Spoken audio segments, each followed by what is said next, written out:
terms of where I fit into the discussion, I guess one of my own personal challenges is that it's from multiple angles. I've been an auditor of large financial institutions. I've done consulting work in large financial institutions. I've been the controller of a large financial institution. I've been the risk manager of a large financial institution. And now I'm the CEO of IFAC. But I guess what predominates for me in this discussion is the fact that I'm also a depositor. I transact with banks, and therefore how they treat my money is probably the overarching concern that I have. And I think that applies to everyone. Why is the topic of social responsibility in banking more important than the topic of social responsibility in golf club manufacture or whatever? It's, banking is a absolutely fundamental societal role. People earn money, if we moved away from the bartering society, and money makes the world go round.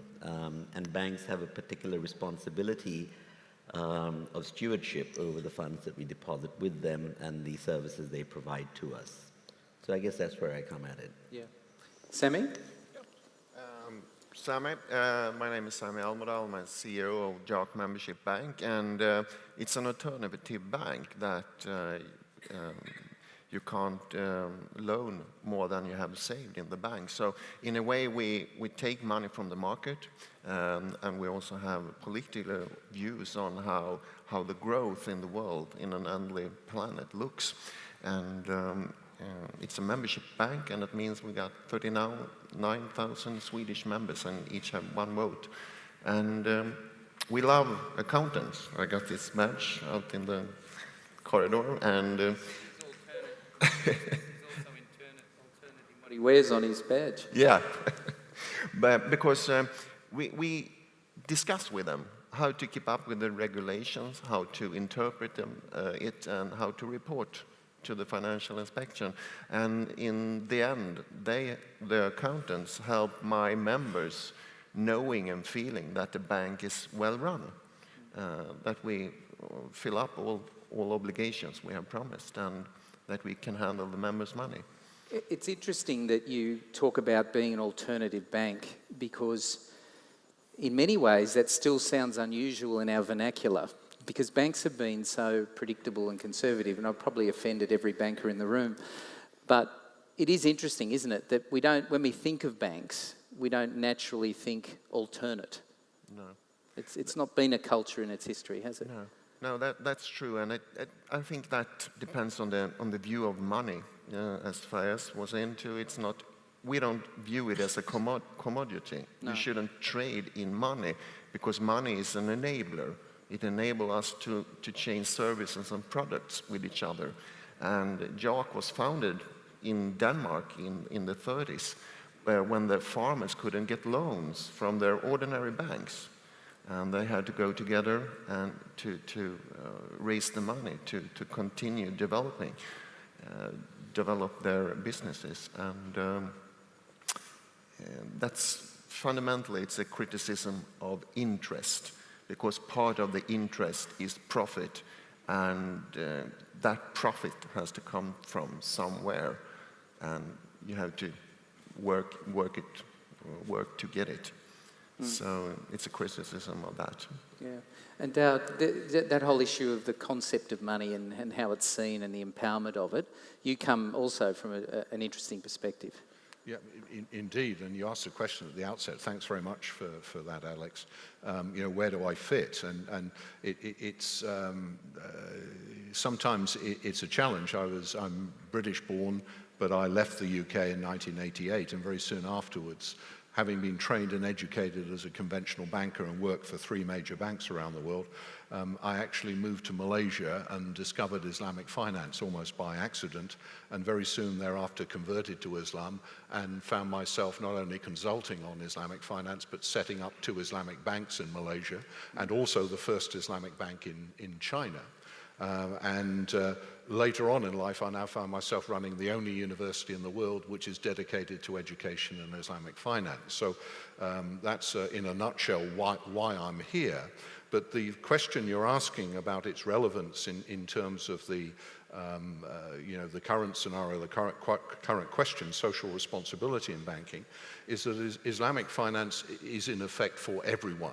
It's for the benefit of all humanity, and it's based on the concept of efficiently and effectively mobilizing capital for the benefit of the whole community, for the benefit of the real economy. And when I started my career in banking, as a holiday job in the 1960s, my view of banking was one about you're in a bank, you're helping the community, and you're developing the real economy.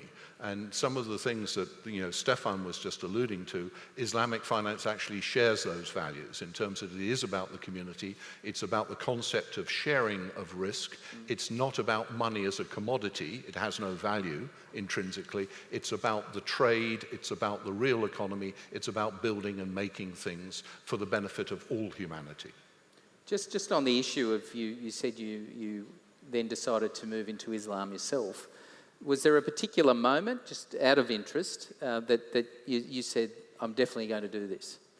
I think there are two reasons, and one is public and one is personal. But the public one, which I can share with you, is that there was this realization that the system that I was engaged in, and this is in the early 90s, was no longer intermediating in the way that I'd been brought up. In other words, greed had started taking over. I could see the signs that a system was being built which was working itself towards performance against quarterly numbers for the benefit of the shareholders, rather than actually acting as a financial intermediary for the benefit of the whole economy and the whole community. So that was the realization that once I'd understood a little bit about Islamic finance was the main attraction.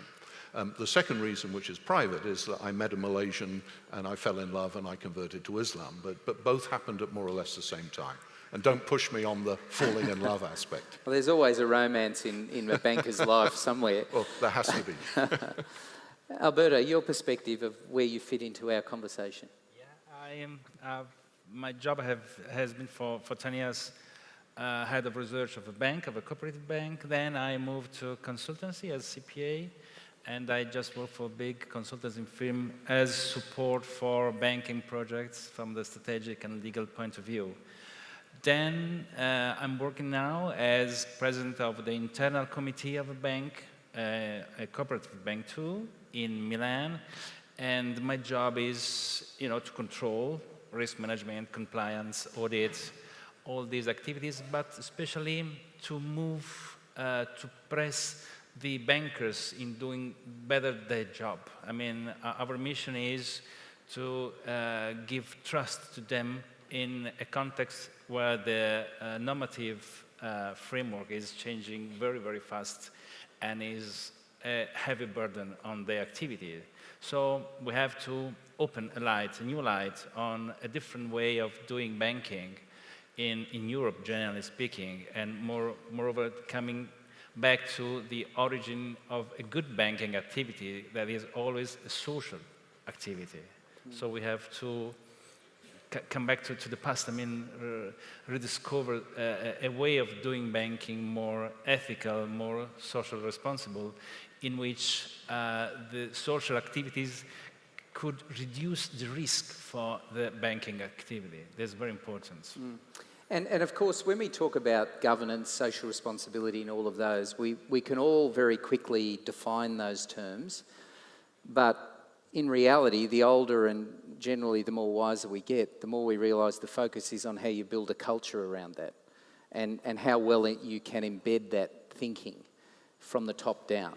And the old, fish rots from the head, and it also can swim very well from the head as well.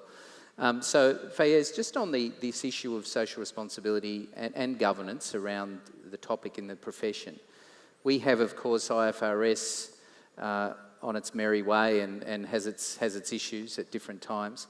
We have gone from a profession that was, nationally based, regionally based, and now globally based. We talk about sustainability, we talk about social responsibility, we talk about integrated reporting. and they're all very hard to keep integrating into the one conversation. How are we going, do you think, as a profession in trying to bring all of that into a cohesive conversation? I don't think that this is a conversation that accountants necessarily lead. I think they're a very important part of that discussion. Those of you who were at the opening ceremony yesterday heard our keynote speaker, Vincenzo Lavia, make a very emphatic statement that accounting standards weren't the cause of the problem. Now, I think from an accountant's perspective, I think there's a number of different aspects.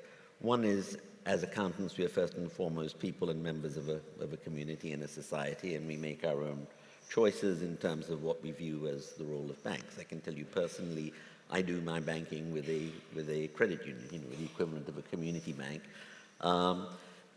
But then as accountants, we are engaged in the technical aspect of accounting for transactions and reporting them, but also as accountants, if we take seriously our role as the conscience of the organization. And I think a lot of what the accounting profession is grounded in, our ethical codes, the way we self-regulate ourselves, we should hold ourselves up as having that as an important role. It does overlap in a financial institution into the whole area of risk and prudency and what is an appropriate amount of risk to take. I think in both areas, the questions are really very complex. If you look at the accounting standards relating to derivative valuation, which is probably or financial instrument valuation, which is probably one of the most complex, there is a lot of judgment involved in those calls. No matter, very simple to say mark to market. If there's an active market, life is simple. But obviously the complexity increases exponentially. So there's a technical challenge of kind of getting the right valuation when really the word right is very difficult to assess in that context.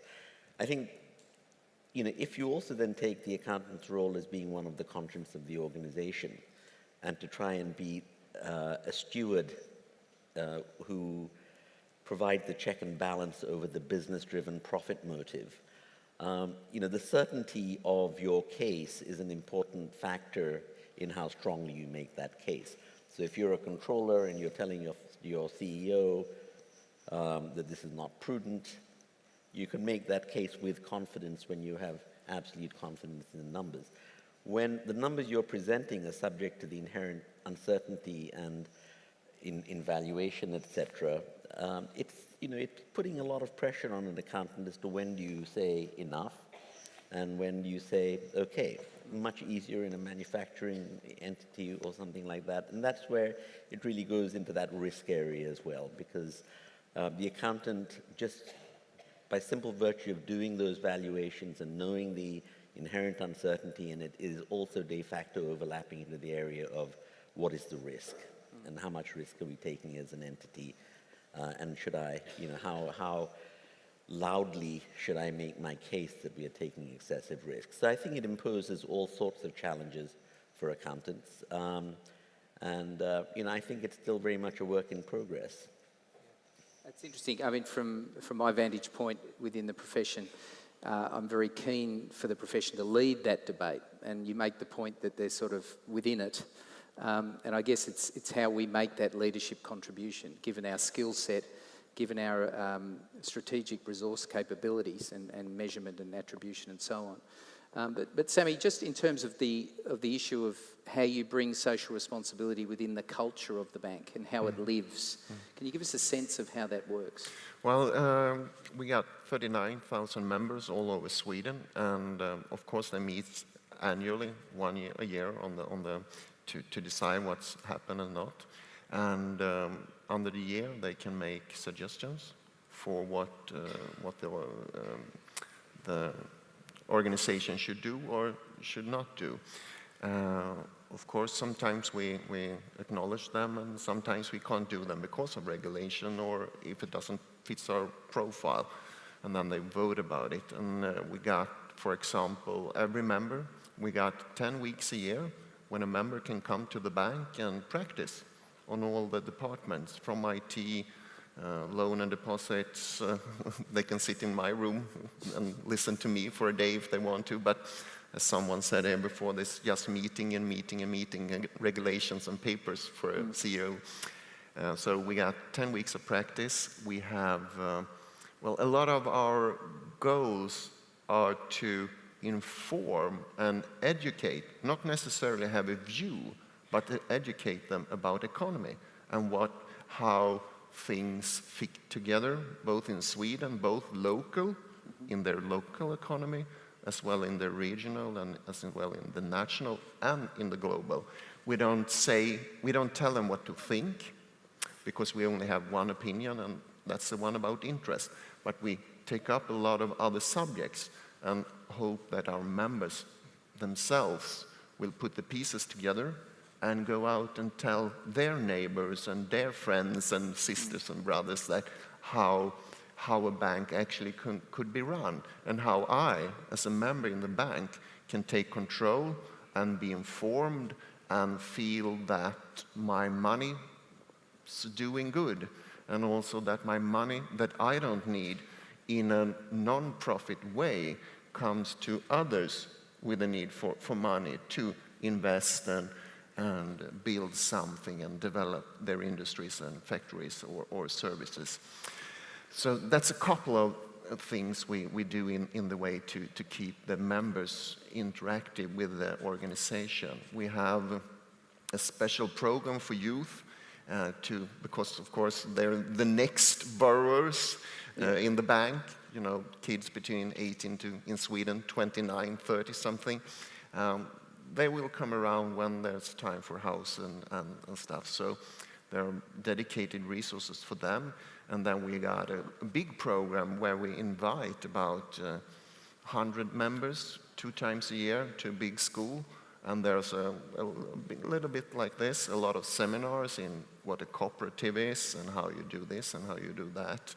But also how to send notes to the press and make that kind of stuff. So it has to do with making the members feel that they can talk about the bank.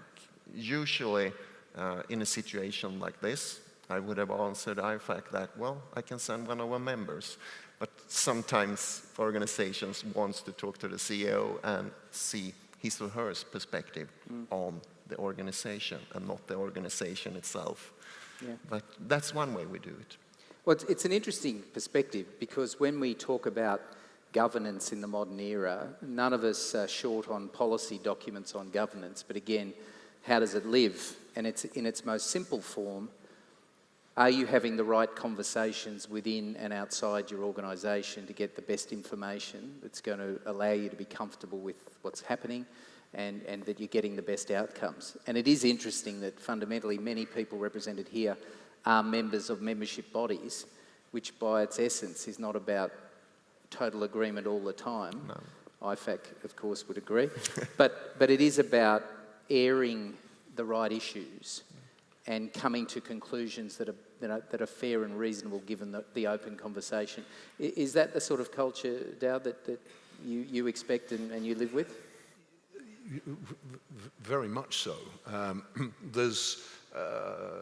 I don't want to overcomplicate this and try and keep it at a very high level, but within Islam there is the concept of maqasid al-sharia, and I won't explain the Arabic, I'll explain it in English, where effectively it is about how you live your life, how you conduct your life, and what the objectives are in terms of the individual, the respect for the individual, the respect for clear communication, the respect for transparency, property rights, transference of property, and so on and so forth. So those ideals are very much embedded in the religion, but I don't want to sort of dwell on the religion because those values are also embedded in many other religions. I think where I've noticed a difference as being both a CEO of 2 Islamic banks and also now educating in that area at the university, is that there is much more focus in terms of attitude and in terms of culture of that organization, to get out and be with the customer. You know, 40 years ago when I first started in banking, that's what we did in conventional finance. Then it kind of moved to lots of balance sheets and lots of lists and lots of computer programs. I remember in 2005 when I was first managing director of a Chinese-owned Islamic bank in Malaysia. I went to see a client in Penang who ran a fair-sized SME. And he said, you know, I banked with your bank for 20 years. You're the first ever senior representative who's come to see my factory floor, understand my business, talk to my people. I'm going to move. Is this what all Islamic banks do? And I said, yes, because we have to get to know the customer. We're working on a basis of risk sharing rather than shifting the risk off the balance sheet or somewhere else. And in order to make the credit decisions, we need to actually understand you, your work processes, your people, your culture, to see that that is coherent and cohesive with what we represent as well. So the answer is, that was a long-winded answer, yes, I identify with those values. The challenge, of course, is, as I think all of us have agreed so far, although Alberto may have a different view, but I somewhat doubt it, it's about the attitude, it's about the, you know, the starting point. Very often the metrics and the system force you into making decisions which go against the grain. And I think we need to get back to some basic principles, which perhaps we can discuss a little later in this session. Alberto, your work around governance and the manner with which that can be improved, and I think in your work you've looked at models that might be more effective. What have you found to be the more effective governance models in the sector?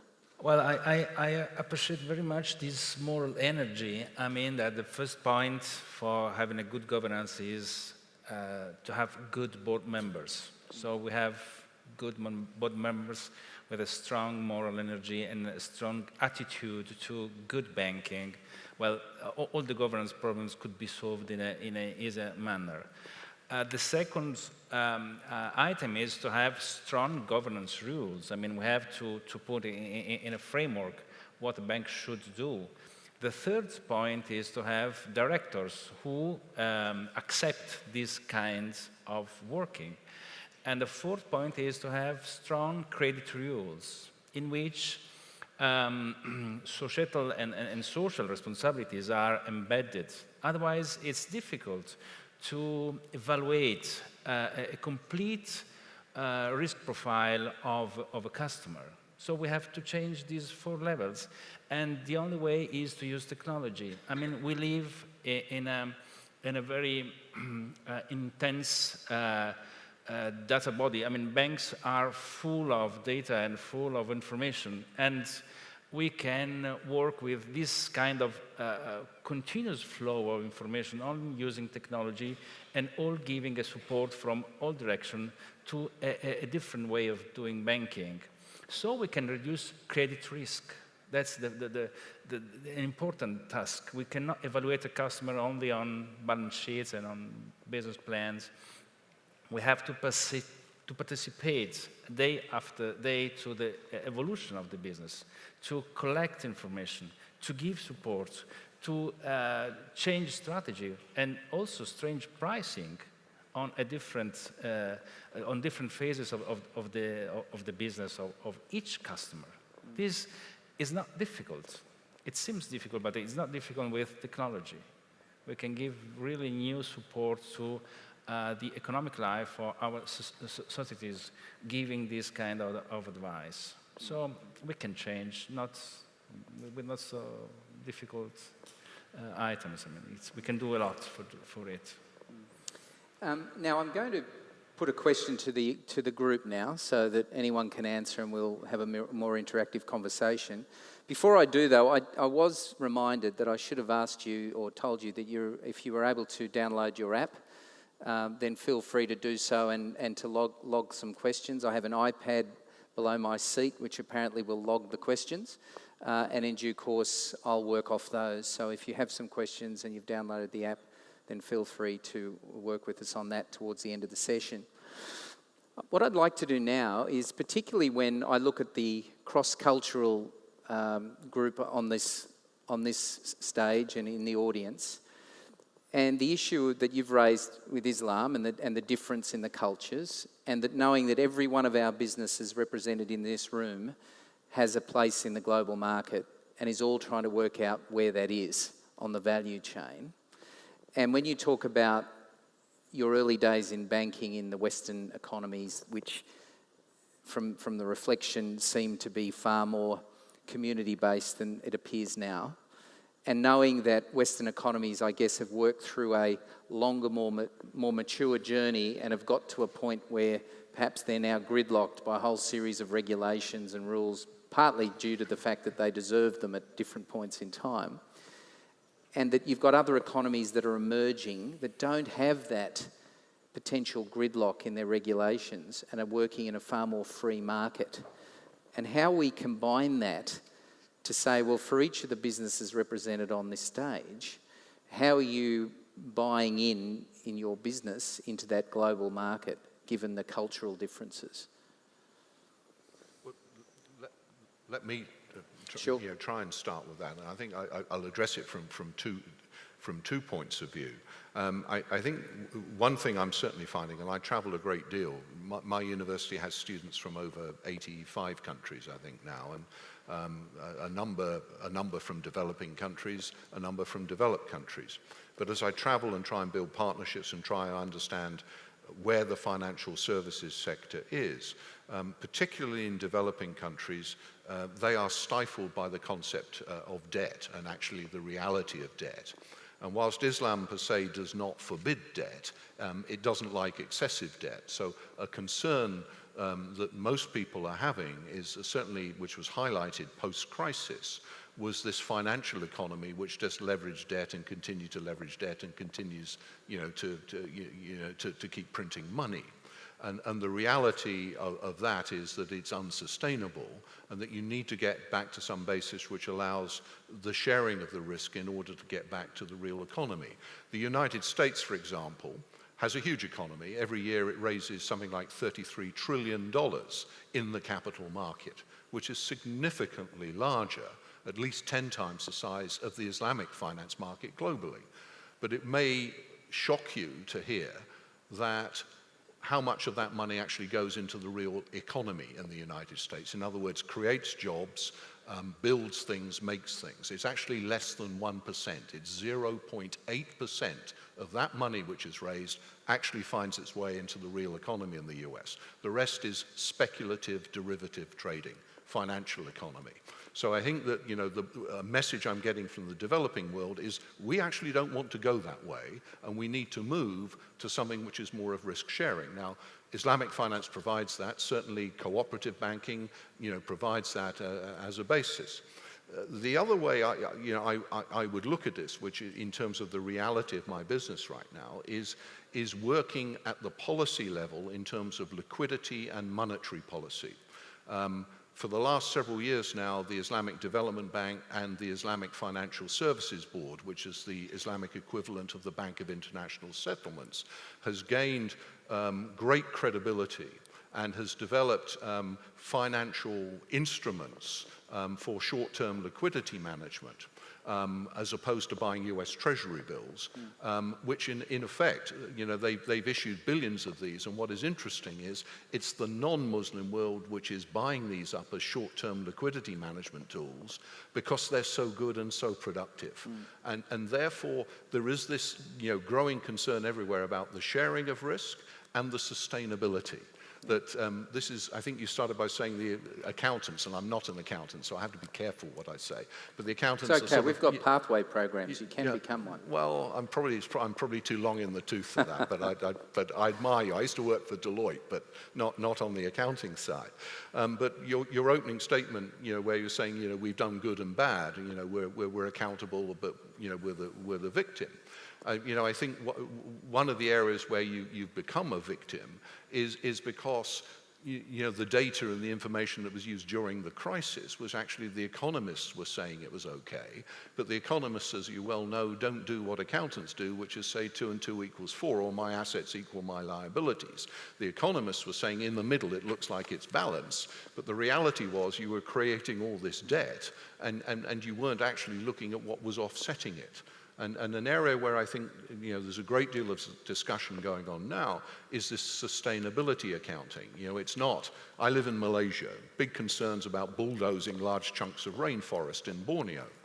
It's not about accounting for the financing of the Caterpillar bulldozer that does this. It's also accounting for, well, I bulldozed 30 trees which took 100 years to grow and generate oxygen. How are we accounting for that in terms of our sustainability? How are we going to account for sustainability when in the next 5 years, 1 billion Indian and Chinese will enter the middle class and will want to enjoy life the same way which the middle class in the West enjoy? How do we sustain that? How do we account for it? Alberto, just from your perspective and this part of the world, this whole issue of sustainability and how we continue to ensure that we're creating a universe that's replenishable, what are you seeing in the globalisation of your business with respect to issues like sustainability? I think that we can find the right solutions for solving these big problems. I mean, finance could evaluate in a different manner sustainability items.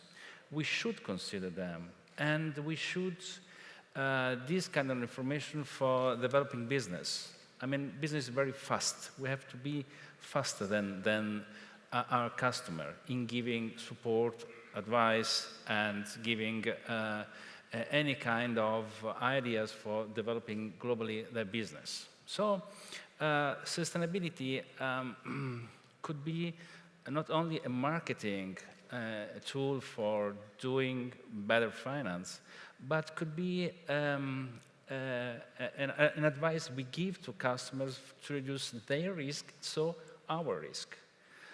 It's very important. Think to tax compliance, think to human rights items, think to all public or politics support or not support to certain kind of activities. We have to respect and to give a view inside all these items if we want to produce good credit lines. Otherwise, we're at risk. So, and we have to do it globally.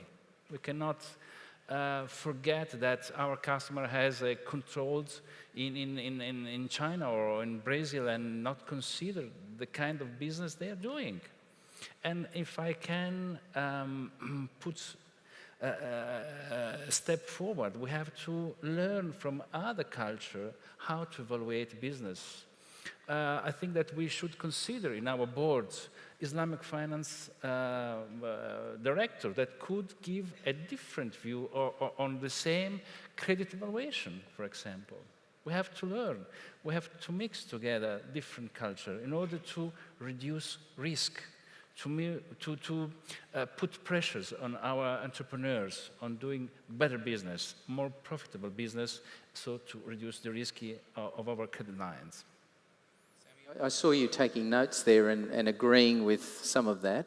The issue of the fact that your work involves no interest and how you sustain your business and how perhaps you grow your business on those premises. How does that work? Because for a lot of people in economies that have been well established, it's still an unusual concept. Yeah. So how have you sustained that and how are you growing the business internationally on that basis? Yeah. It starts with a view on money, as I said earlier. If it is a commodity, then you have to have interest. If it's not a commodity, then you give from what you have to others and they pay it back. If I talk to my Muslim friends, a fee for that service is not strange. Of course, you've got to have a building, you've got to have computers, and you have got to have the accountants and pay them. So the fee is not a problem. And then you can discuss, is that an interest or not? We say it's not because it doesn't go to profit. Of course, we got to have a surplus in the end of the year to investments and developments, but it starts with a view on money. And if you talk about sustainability, then you have to have two tracks there, and I think you touched them before here. One is the global sustainability in the economy. Can we have that growth that we have Why is it that it's cheaper to close down a nuclear plant 20, 30 years from now than today? So how do we view risk in that perspective? Is it more of a risk to close it today than in 30 years? And then we take into account the technical development and we say that, well, people have probably solved it by then. So when you take out interest, I think the English term is discontinuity interest. Well, when you calculate about investments in the futures and how to write them off and discounting interest, yeah. And I think the discounting interest is one of the major problems in the world today. So first you have to solve a kind of system that enables people all over the world to get a better living standard. Of course, yes, it's like you said, everyone wants to have what we in the Western world have informed. So, and then it also means that we have to lower our standard and our footprints in the world in terms of carbon monoxide and so forth. And the other is, how do I view what I lend out my members' money on? Is it, of course, I ask what they want their 100,000 Swedish crowns for. Well, I want to buy a car, some says. I don't really pay attention to that. I know they're going to buy a car. But I could say, fine, of course you can buy money to a car. What about, is it an electrical car? And so forth, instead of generating this carbon monoxide footprint. So you have to have rules and regulations that enables businessmen and businesswomen to manage their businesses and to strive and to, of course, make some profit. Yeah. And you have to also see what the money goes to. And I think a way that you can do that is taking banks from the stock market. We talked about that earlier. When a bank starts to view itself like a company that has to earn profit and share it with the shareholders, then money is on the wrong track, we think. Faiz? Yeah, well, I'm going to take you up on your offer at the beginning to sort of, think big picture and reflective. But if we kind of just, perhaps go back to the origins of the issue. This has probably been the most debated business issue in history. The concept of usury is one of the 7 deadly sins in most religions. It is frowned upon. The idea that you have money, that you lend it to someone in need, and that you potentially drive them to rack and ruin because they can't repay. So the issue of the responsibility you have to act wisely and responsibly when you have money at your disposal to do with what you will is, a very, very old one. So when we talk about social responsibility, I think what we're talking about is this, a concept that is almost fundamental to any value system, which is do no harm. Now, if you link that then with banking, in the old days, banking was very simple.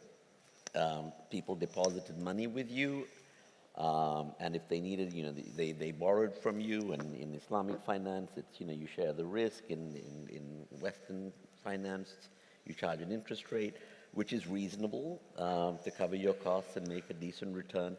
And competition makes sure that you can't have the kind of usury of old because... So all that is fine. And if you keep it at that level, the issue of social responsibility in banking is probably no different from the issue of social responsibility in making paper cups or, or making furniture or whatever. I think what really complicates the issue and raises the threshold of why it becomes a very important issue for society is this whole notion of there's money to undertake the day-to-day transactions of people with each other for society, and there's a money as a commodity in itself, the trading and transacting in which makes money. And this whole notion of that is adding to the real economy? Is it productive? Is it putting society and economic systems at risk? I have an interesting statistic here from John Vickers, who was looking at the group that made recommendations to the UK government. That the lending by UK banks to the non-financial sector, in other words, productive GDP growth, grew from 80% of GDP to 140% of GDP in the 20 years to 2011. Whereas the lending within the financial services, in other words, the trading of money, grew from 20% of GDP to 160%. So, the increase in banking activity for productive services over 20 years, less than doubled, where it grew, if I do my eightfold for the non-product. Now, that's I think where things have come. It's changed the terms of the debate. Yeah. I don't think 30 years ago this notion of social responsibility in banking would have been such a big issue. I think now it is, because you've got these highly volatile instruments, which pose huge headaches. I think accountants can deal with the normal high street banking. We can measure credit risk to a commercial entity. But, you're getting more and more exotic instruments, more and more risk. The risks are not understood. And as we saw in 2008, even the largest and best managed with the best and brightest in the world can get it wrong with devastating consequences. So I think this notion of social responsibility in banking is as much to do with how do you define banking? And to the extent that banking is a fundamental mechanism to keep society going, the old-style banking, do you need to ring-fence that from the trading in financial instruments, which, do you want to call it banking? Do you want to call it something else? But where I think the real risk is, make sure that the people who are taking the risks are the ones who will suffer the consequences, upside or downside, of taking that risk. In the US, what was called the Glass-Steagall Act, where you separated out high street banking from. So I think the real issue is, if you look at this social responsibility in banking, is it a structural issue? Is it really difficult when you have these two very different forms of activity to say, I'm going to be socially responsible for the whole? Or do you say, I have a social responsibility on the vanilla banking, and I'm going to hold myself to very high standards in discharging that. But on the other stuff, my responsibility is really only to the people whose money is at risk, because there is no contagion effect on the broader aspect. And of there's society. been increasing conversation about that, hasn't there, around that ring fencing potential. And perhaps if I can bring it back to the early comment I made about the decades, and about every decade you could list companies, we could all list companies in every market that have collapsed due to excess. And I noticed one of the early comments around saying, well, debt's not good in particular societies, but they're okay with balanced debt. I guess that's where we all started, with let's start with balanced debt and then let's see how we manage it. It's managing the upside that I guess has created that desire for excess, that has created that sub-market that's now the bigger market, that's got the bigger growth scenario. We have regulators in Australia who've been talking about, all of that derivative action that created all those dramas, that now talking about it's not necessarily a bad thing. We just need to manage it better, which sounds horrifically scary, not long after we've just had the issues we've had on the global basis. So taking that comment about the ring fencing and looking at the natural movement of humankind historically has been move to excess and then mismanage it and then go and pick up the pieces. How do we bring a culture to the banking sector that allows us to see when we're at the point on that curve that says things are going well, we should know there are some signs here that we need to keep an eye on, because every story is the same. And even to the extent that debt's not a big issue in particular markets and cultures yet, as success comes, the challenge and the pressure on that becomes far more weighty. Let me have first stab at this, because I like your analogy of the 10-year cycle. That I'm old enough to remember 6 of these cycles, perhaps 5 of them, 5 of them anyway. So you're very competitive, aren't you? Yeah. I try to be, or competitive and relevant. You used to be. And I used to be. But I think the issue is, Alex, is that we seem to just sort of stumble from crisis to crisis. It's a cyclical thing, and many of the lessons aren't learned, or some of them are. I mean, I lived through the Asian crisis, which is horrific, but the contagion didn't spread to the rest of the world because the Asian financial system wasn't as connected as it is today with the financial system.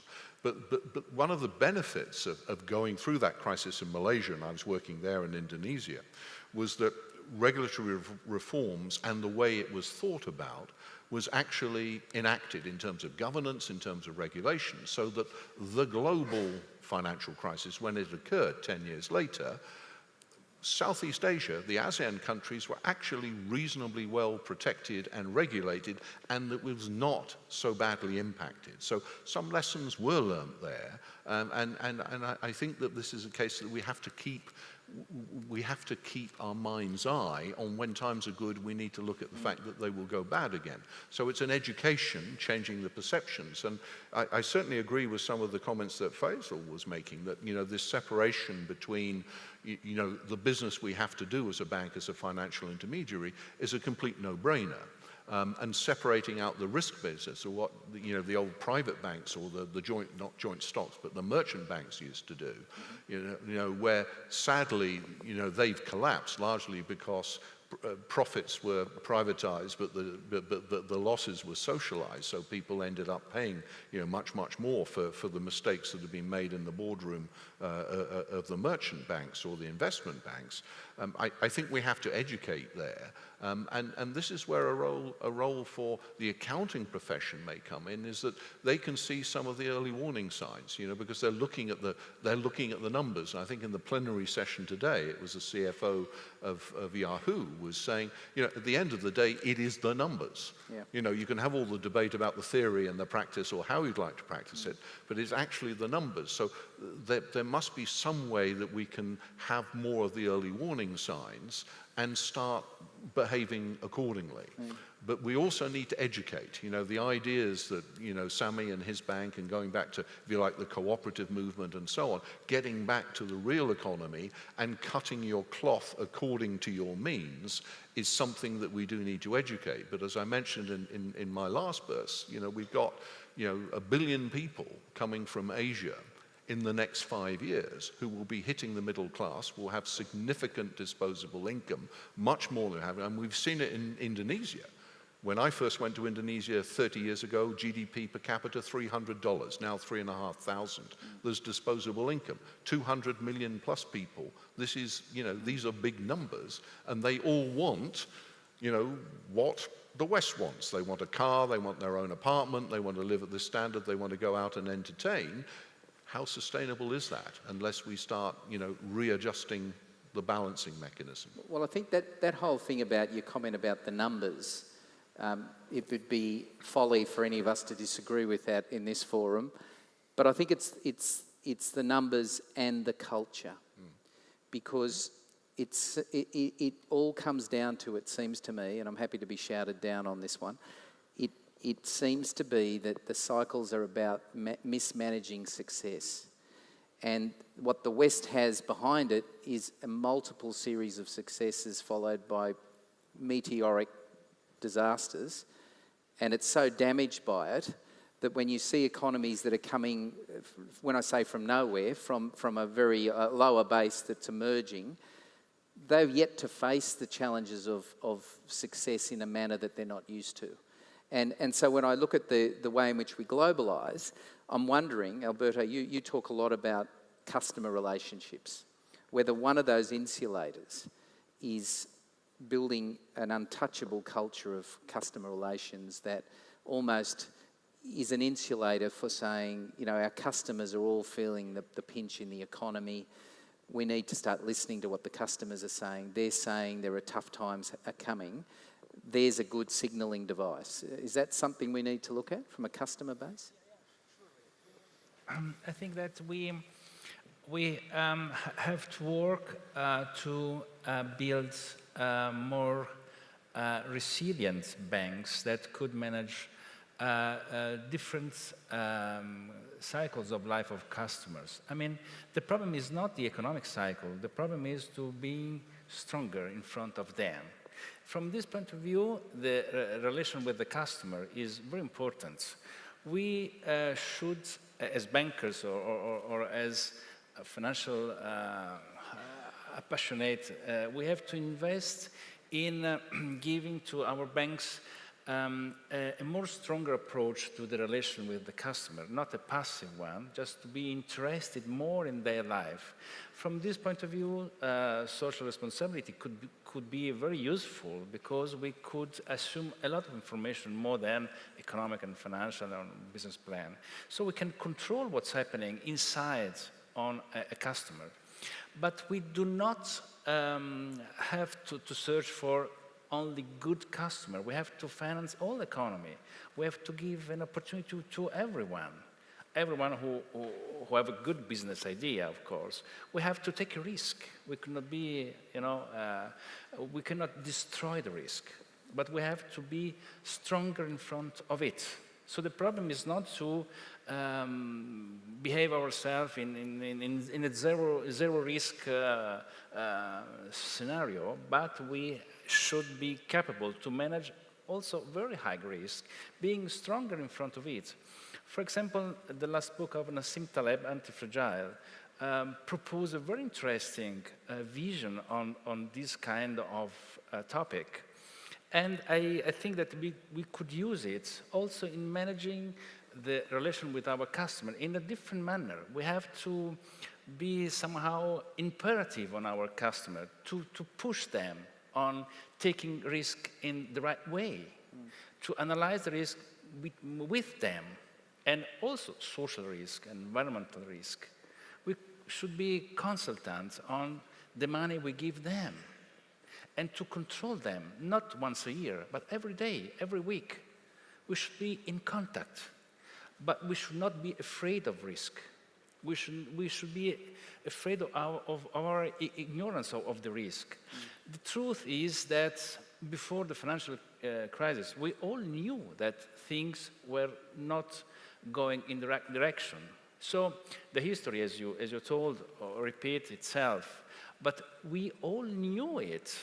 And the problem of the normative framework that we are producing, Basel III, for example, is that we are trying to build more stronger, more not pro-cyclical banks. But it's not enough. It's just the first step. When we estimate the loss given default, should we use 10 years, 5 years, 3 years? Serious. So it's always a question of sensitivity on these kind of topics. The problem is we should build more stronger bank with very strong customer relationship. This could protect ourselves from all economic cycles. Just take you all now to the macro level here about if we accept the argument that the cycles create some of the issues we live with, and that what follows from that is the political response, which is to win elections, you tell the electorate you're going to protect them from the terrible banks, and you're going to create regulations that are going to save the world, and you create a reputation of we are going to mitigate all risk by having a new set of regulations.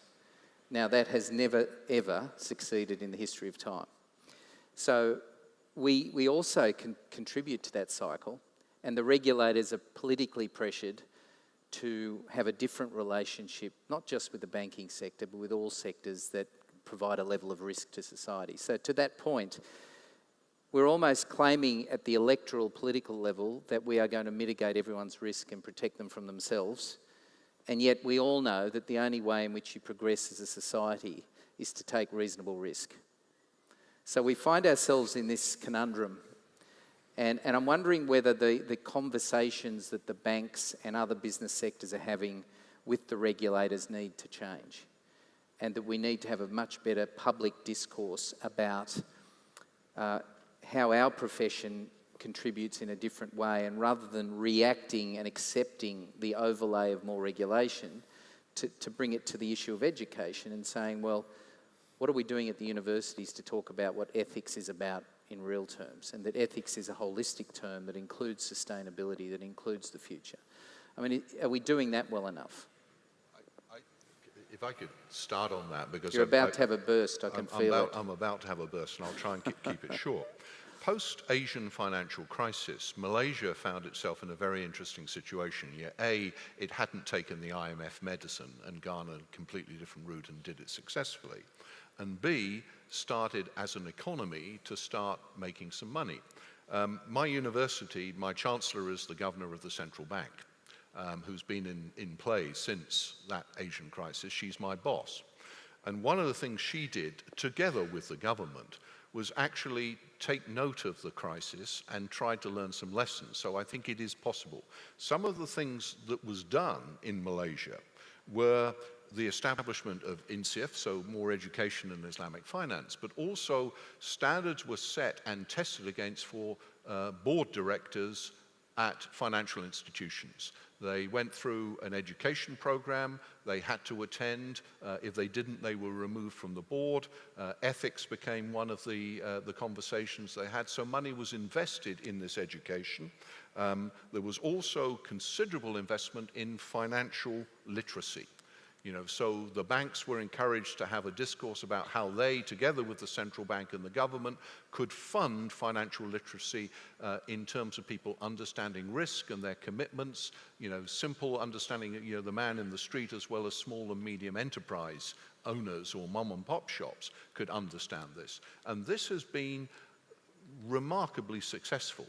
My own kids went to school in Malaysia and they've attended programs where they start talking about the marketplace and equities and risk sharing as opposed to debt. This is all because of a national program which runs through secondary and down to primary level.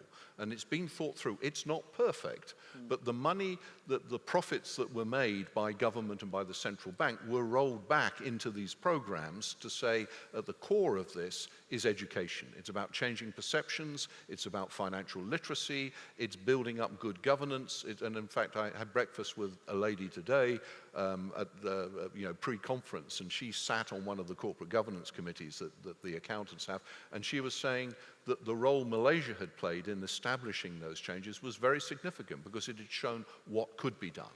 It's not perfect, but it can be done, and I think those lessons can be learned. So it's not a case of just crashing from cycle to cycle. I think lessons have been learned, and the game is changing. And at the core of it is education and improving what I would call financial literacy. Sammy, your perspective on that? Yeah, I think there's a couple of questions there.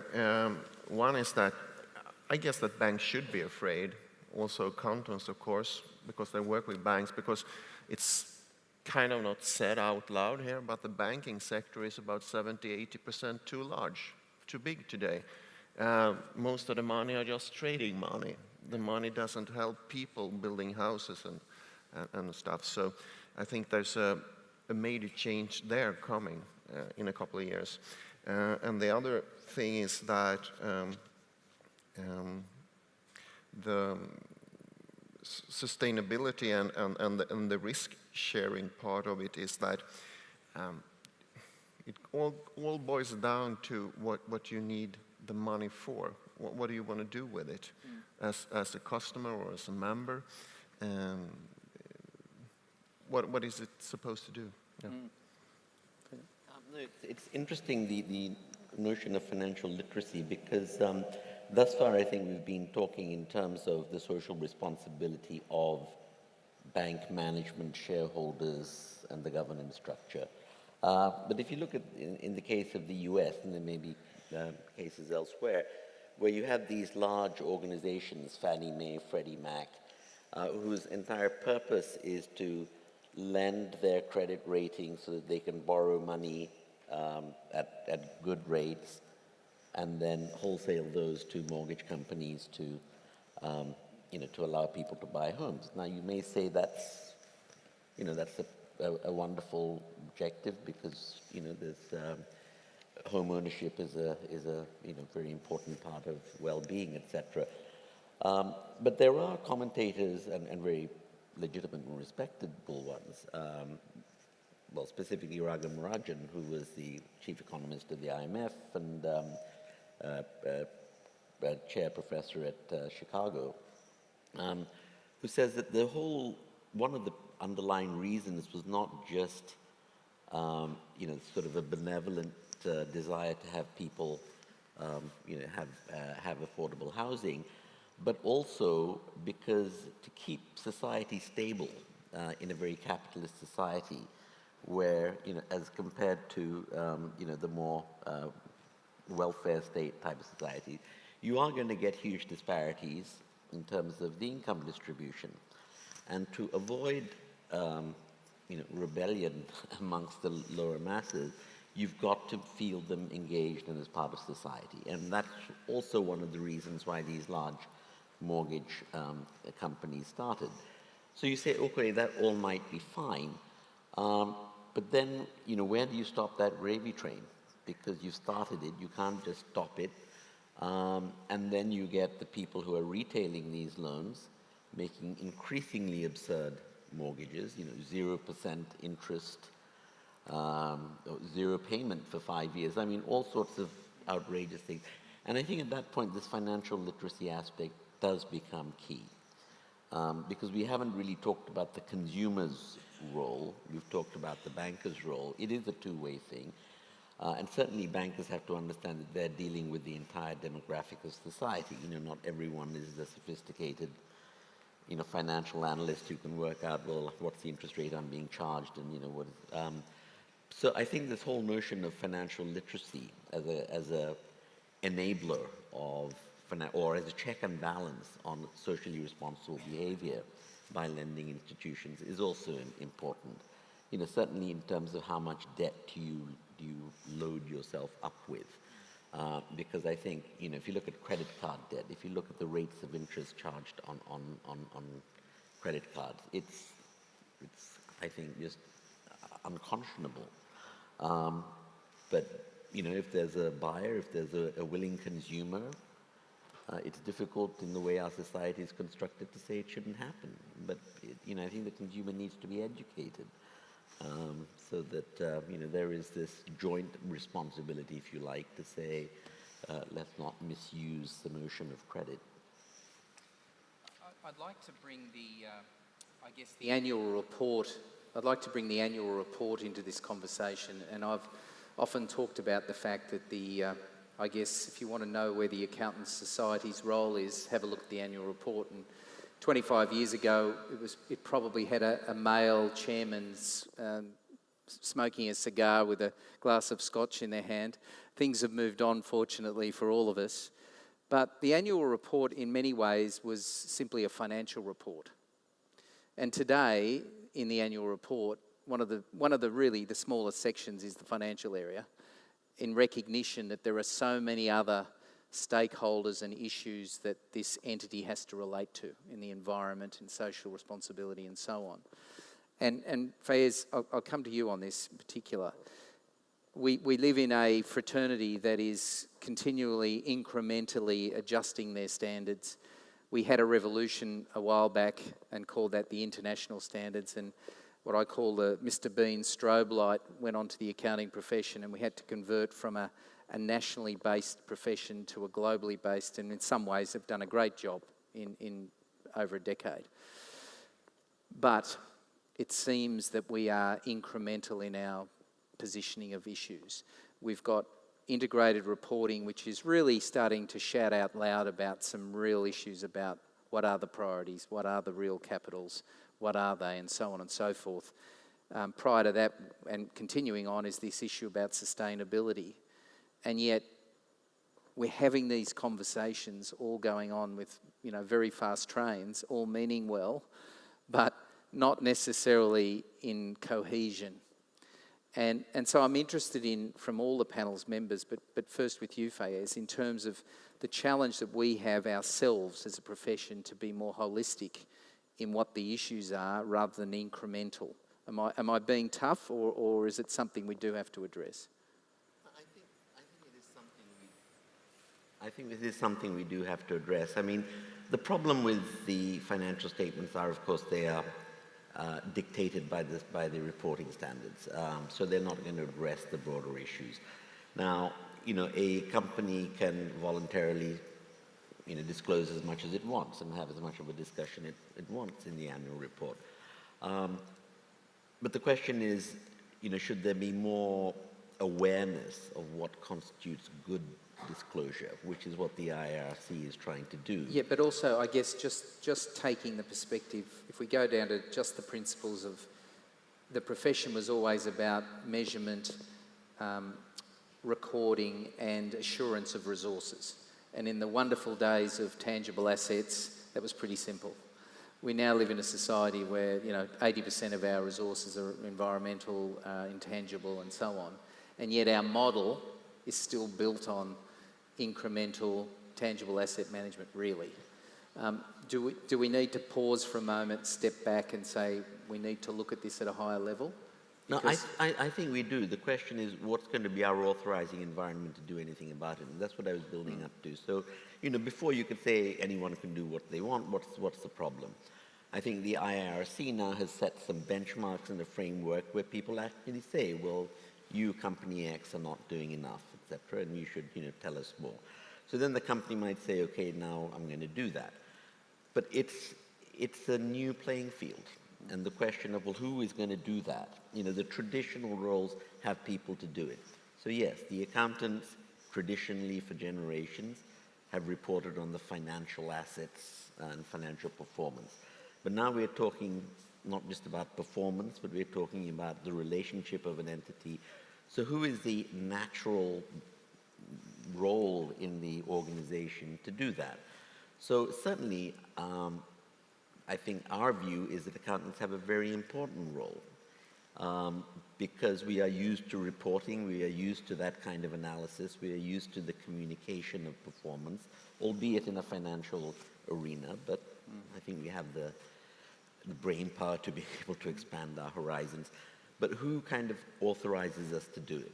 Because, there are some who feel, and I can fully understand the mindset, that if accountants take the lead on this, it will be seen as yet another accounting activity. And we want to, to move the paradigm that this is a different form of holistic reporting. So now that may just be packaging, but I think it's something that we have to be sensitive to. But certainly, if there is a skill set that can be rapidly deployed and adapted to do this kind of integrated reporting, I think it does rest in the finance function. And I think, but we've got to build the case. The International Integrated Reporting Council does have this pilot program, as you know, and there's a number of them. So certainly one project we have in mind is to find out, well, let's see, that left to their own devices, what sort of organizational arrangements have they? And that might provide the sort of empirical basis for us as accountants to speak with a louder voice that we should take the lead on this. Yeah, and I guess as a profession develops, you move further away from just technical to strategic, and that fundamentally the same issues arise, that we are managing resources, we are measuring resources, we are assuring resources. It's just that our definition of resources has grown. And so I see the CFO of the future sitting atop of all of that and being the key advisor on all fronts. And I'm interested with our bankers where you see the future of when you are reporting into the future. Where's your frame for the priorities that you want to report to your stakeholders? Well, for Yorksdale, I think the annual reporting is quite good. It shows the numbers. It's too large, and in our case, for example, our accountants want us to market, evaluate our loans. What would it be worth to someone else to buy our stock, our credit stock? But for us, that's not a question, because it will never be for sale, and still we have to do it. So, of course, the annual reporting for our part takes up a lot of nonsense that would never happen anyway. But still, it still shows what kind of business we do. And if you take a step back and be more holistic of the annual report, I'm afraid that only leads to a lot of greenwashing. companies and banks and who's not telling the world how good and great they are and how much concern they take, because you're hiding what you really do in numbers and in text in your annual report. It's better to act in what you do, and kind of way like David said, that what do you give back to society? Write it there. What do you give back in form of, we talk about eighths, you and I, I talk about school, because it's also, we talked about education of financial literacy, and it's got to be hard. It's got to be harder in some cases to get a loan. It's too easy, and it's also too easy to pay it back. You don't have to pay it back. And now in Sweden, I think there's a new law coming up today or tomorrow about amortizing, because we had 140 years or something. That's nothing for a house loan. I mean, we're practically renting our homes, so that's not a way to commit do business. I mean, I'd approach this, I think, from following on from what Sammy was saying, from a micro level. I'm not running a bank anymore. I'm running a university, and I'm not a public company, so I'm not obliged to publish accounts. But what I do for my stakeholders and for the whole community is that I have some key results areas, and we publish a report, which is available, on the website, of how we're moving against those key result areas, and they are financial sustainability, academic excellence, and global reputation. And there are steps that we're taking, and what Sammy was alluding to, that voluntarily my 120 members of staff contribute something out of their tax contribution at payroll source in order to fund poor students or people who don't have the means to come and study at our university all around the world. So I think you can set examples like that. But I think on the macro level, I really do agree with what Faisal was saying, is that there is no doubt the capability within the accounting profession, but what's the accountable body? And again, I'll share some recent experience in Malaysia, where we had a round table meeting with bankers, with thought leaders, with government, and very, very interestingly, looking at what we needed to do to increase sustainability. So the upshot of this meeting was that it wasn't just about balance sheet accounting. It was actually about, you take out this piece of the rainforest, how do we account for that? And really, the regulatory authority is going to be government policy. It's going to be a pilot example in a country, which may well be Malaysia, which says this is how we do it, and we can demonstrate in our national balance sheet that we're not just looking at GDP and the debt ratios or whatever it is, we're actually looking at our sustainability and viability, and the example will be set in that way. And I hope, God willing, that Malaysia does take the lead in this, because it's recognized as a leader in Islamic finance. It may be another country, but it probably won't come from the Western world. But it's interesting, isn't it, though? The opportunity rests with us as a profession, as businesses, to actually lead the way and show the example, because no one has yet ring-fenced this area. Yeah. And we've had a history of being reactionary. I suggest, it's our time to be proactive and perhaps start to show examples internally of what you can do strategically. I couldn't agree with you more. And it's who gets there really at the moment. It's who's getting the best examples out there in the most, impressive ways. I'll just go. It's leadership. It's the demonstration effect. Absolutely. And it's basically saying, I do this, why don't you follow? And I come back to something Faisal said. It's about, I don't do harm to you, provided you don't do harm to me. It's the basic golden rule. Yep. But the demonstration effect needs to be there, and we're accountable, we're responsible. We must demonstrate how this is done. So we take the role, we take the leadership. Alberto. I think you're completely right. We should enhance transparency of our banks. We should give them an advice on a critic review of the balance sheets, especially when a supervisor like the European Banking Authority or the European Central Bank has done asset quality review or stress test on certain balance. sheets, and we should promote a global alignment of the financial information a bank release to the market. For example, balance sheet could be aligned with industrial plan. I mean, a shareholder must have the opportunity to understand how it's moving along a business plan or a strategic plan, the performance of a bank.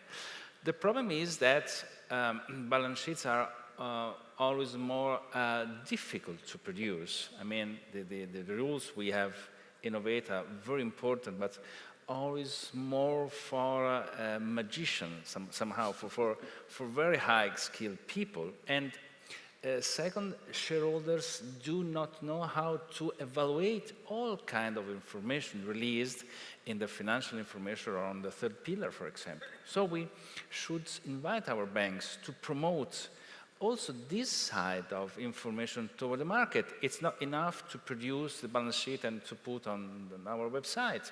We have to enhance the communication between banks and shareholders, bank and community.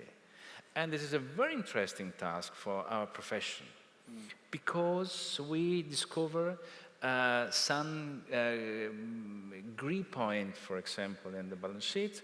We could enhance the information on internal models for credit risk, operational risk, or market risk, and to let the bank present them in a different manner in respect to what the board of directors, for example, decide to do. So this kind of pressure on banks could be very useful. Thank you. Thank you. Okay, I'm aware that we've got 10 minutes left, which I've taken 5 minutes of your precious time to ask potentially your own questions. So we do have 2 microphones in the room, I understand. So are there any questions from the audience? Conscious that we can't see very many hands because of the light, but is there any questions?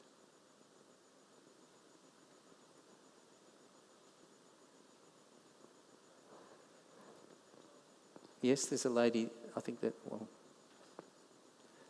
it's a lady, but it's the light is a bit. Yes, it is. Hello. Is there a microphone? Oh. Stathis, there's one here if you need it. Thank you. My name is Elizabeth Adegiti. I'm from Nigeria. My concern and comments relates to the whole concept that we are looking at, the issue of social responsibility, not from the point of view of the banks. Yes, the banks is just one area that is bringing a consciousness into our minds again, that community, the society that we serve really does matter, and that the community, and that we need to give something back. But what I find very interesting is the labeling. And that brings me to the issue of what you call the Islamic banking. There is basic principles. Basic responsibility, you talked about basic sharing of risk, concern for the customers and the community, and the idea of doing good, giving back to society. If we are very careful and we look back into our recent past, we will find that these were the basis of socialism, welfarism, and such and the like. While on the other hand, you had capitalism. So now that we are in a society where we are looking backward and forward at the same time, how to give back to society, I think that we should look beyond labeling. I think that's really, if there is good in the model that we've been told about the Islamic banking, that is giving something and is doing something, then the accountants should look at this again and say, necessarily, is it Islamic banking, or is it a form of banking that appears to be addressing all the issues of concern that we should, looking into the 21st century, be looking at? These are my views. Thank you. Thank you. Thank you for those views. There's a gentleman here that's coming across.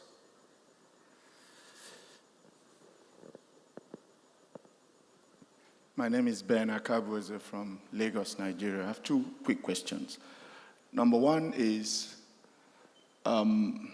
Is it correct, as many have argued, to say that the moral basis for Islamic banking is often exaggerated, and that really at the end of the day, when it's all down to the cost of the money to the beneficiary, it's really the difference between 6 and half a dozen, whether you call one interest or the other a share of profit.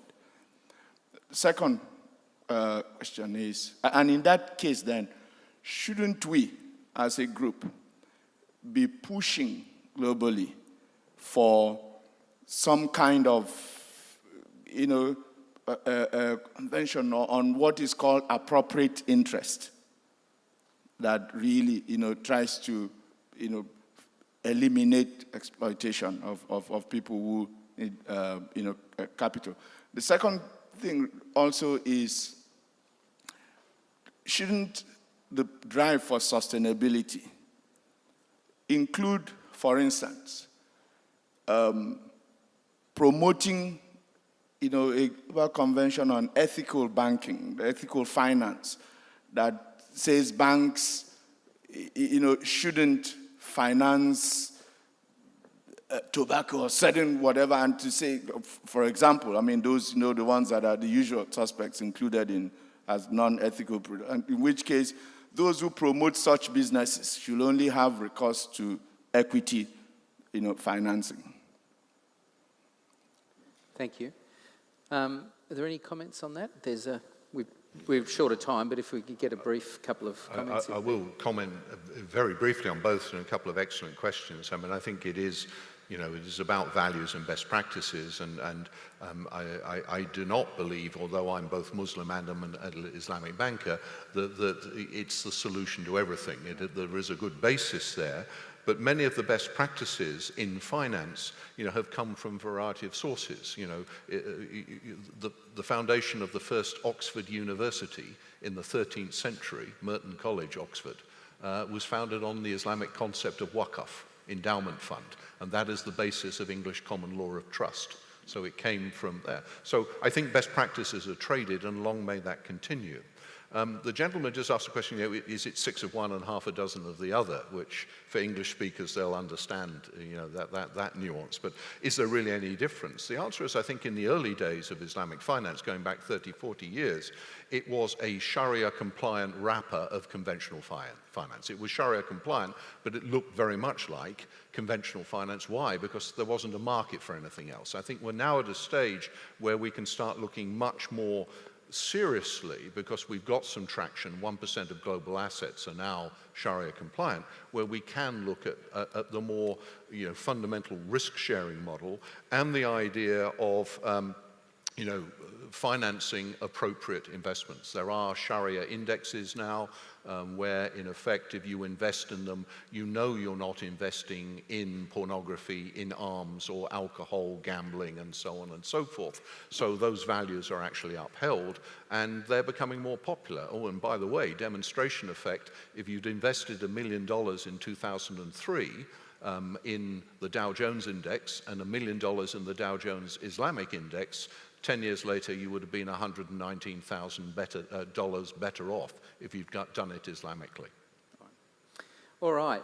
Just before I formally thank our guests and ask you to show your appreciation, can I just say that the session's running at 4 o'clock today, 1.13, Perspective from Member Bodies CEOs, will take place now in Sala Caro room, and 1.15, Financial Reporting by Not-for-Profits, will take place in Sala Petrasi, and I should apologise if my accent wasn't quite perfect. Can I just say in concluding that there was some significant conversations that were addressed today by our learned colleagues around a whole lot of principles. And I suspect in 100 years' time in Rome, when different people are sitting on this stage, there'll be debates about many of the issues we've had today. I know that every generation believes it's the smartest of all, but of course there'll be a generation to follow that will be convinced it's them. But the issues around priorities about what matters to organisations, the issues about holistic leadership, about governance, about the importance of the customer, about some fundamental principles that perhaps we all need to go back to, I don't think were lost on any of us. And I think the conversation that we've had with Dowd, with Alberto, with Sammy and with Fayez have been very illuminating, and I would appreciate it if you showed your appreciation to them. Thank you very much.